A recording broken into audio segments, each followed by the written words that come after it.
Classificação indicativa. Livre para todos os públicos.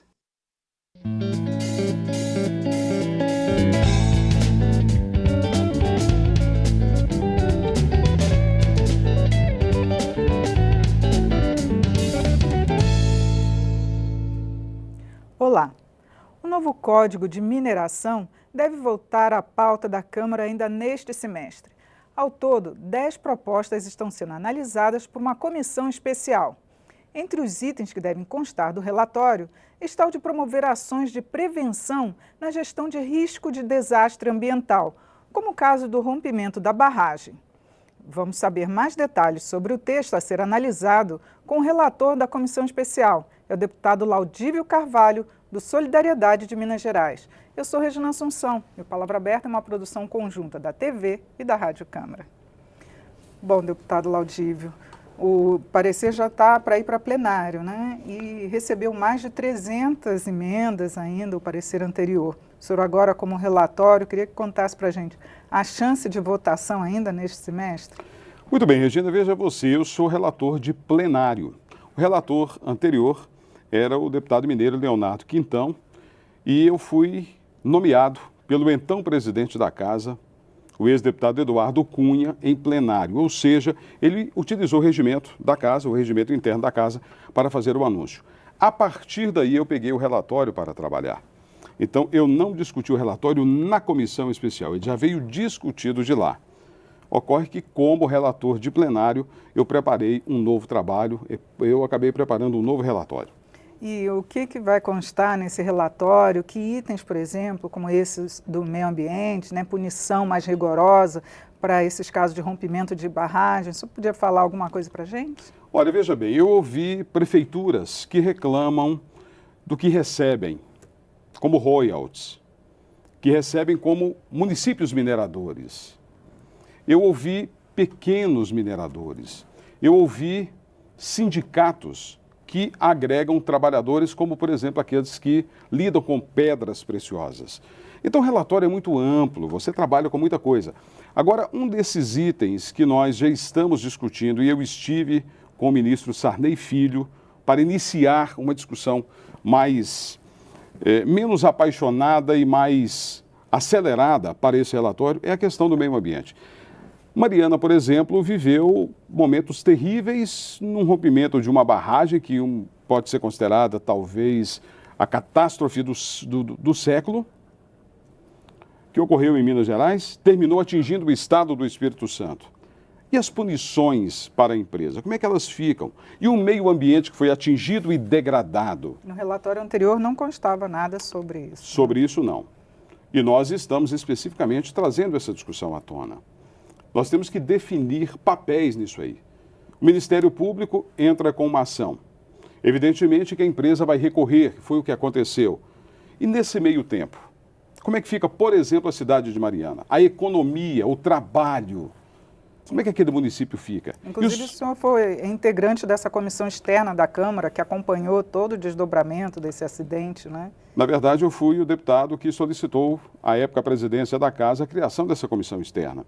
Exatamente porque eu fui o primeiro deputado a chegar ali para conhecer a realidade do rompimento da barragem.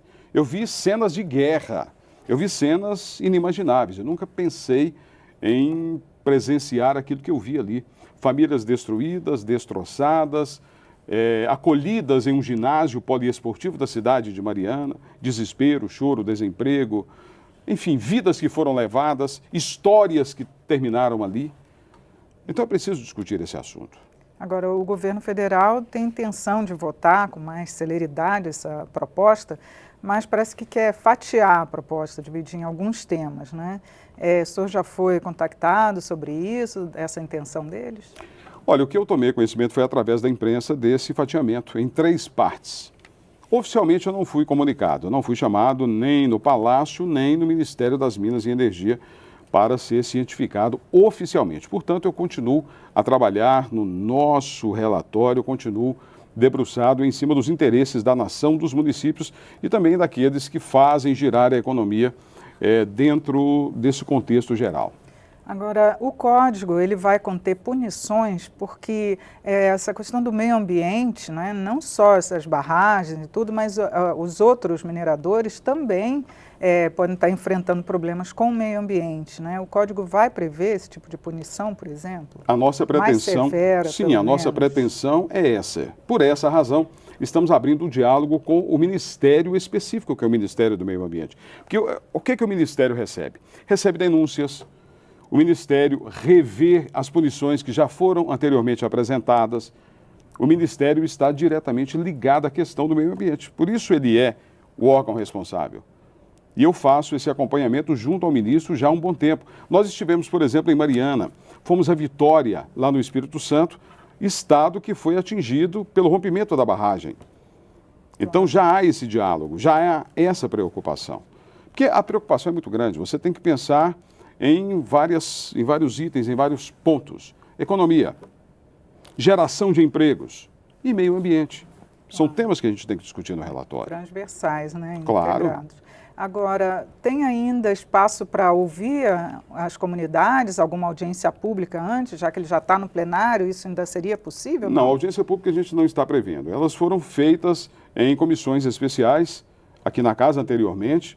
Eu participei, inclusive, de encontros no meu estado, em Minas Gerais, conforme eu disse, com prefeitos, com órgãos e entidades diretamente ligados ao assunto. Já fizemos isso anteriormente, mas não há pretensão de continuarmos com esse tipo de trabalho, acho que com audiências teve públicas. um debate em comissão geral também, tratando sobre isso. Houve né? anteriormente a nossa nomeação para o relatório em plenário. Nesse caso, né? E aqui na casa, como é que estão os ânimos para a votação? Você acha que há consenso para votar essa proposta? Nessa casa nunca há consenso para absolutamente nada, nós sabemos disso, né? Porque existem interesses de todas as formas, de todos os tamanhos, então consenso nunca há. Porque senão seria muito fácil votar um projeto de lei, votar alguma proposição, alguma proposta aqui. Mas a gente tem que entender que é importante para o país. O Brasil precisa avançar. Ele não pode ter um marco regulatório parado. Ele tem que avançar, ele tem que caminhar. A economia precisa disso. Nós precisamos gerar empregos. Claro. Porque o senhor mesmo citou que existem alguns setores aí que são sensíveis, né? Que além do meio ambiente, você lida com os indígenas, né? Fui procurado, inclusive, por grupos que representam os indígenas. Eles apresentaram sugestões? Como é que foi? Mostraram as dificuldades que têm em trabalhar o garimpo dentro da própria terra. Porque há uma grande pergunta que eles fazem. A quem pertence o minério? À União? Ao dono da terra? Aquele que primeiro descobre? É uma discussão que tem que entrar no plenário da casa também. Por essa razão, eu digo, é um relatório muito complexo. Aliás, eu peguei relatórios complexos nessa casa. Eu fui o relator da desvinculação dos recursos da União, da chamada DRU. Eu fui o relator do 3722, que é o que revoga o atual Estatuto do Desarmamento. E é assim também, com muita responsabilidade, com muita discussão, que a gente tem que preparar e apresentar esse relatório. Tá certo, deputado. Muito obrigado pelos seus esclarecimentos aqui no programa. Regina, um grande abraço, muito obrigado a vocês. Eu conversei sobre a tramitação do novo Código de Mineração com o relator da proposta, que é o deputado Laudívio Carvalho, do Solidariedade de Minas Gerais. Você pode assistir esta e também as outras edições do nosso programa no site, no câmara.leg.br/palavra aberta. Eu sou Regina Assunção, agradeço a sua audiência. Até a próxima.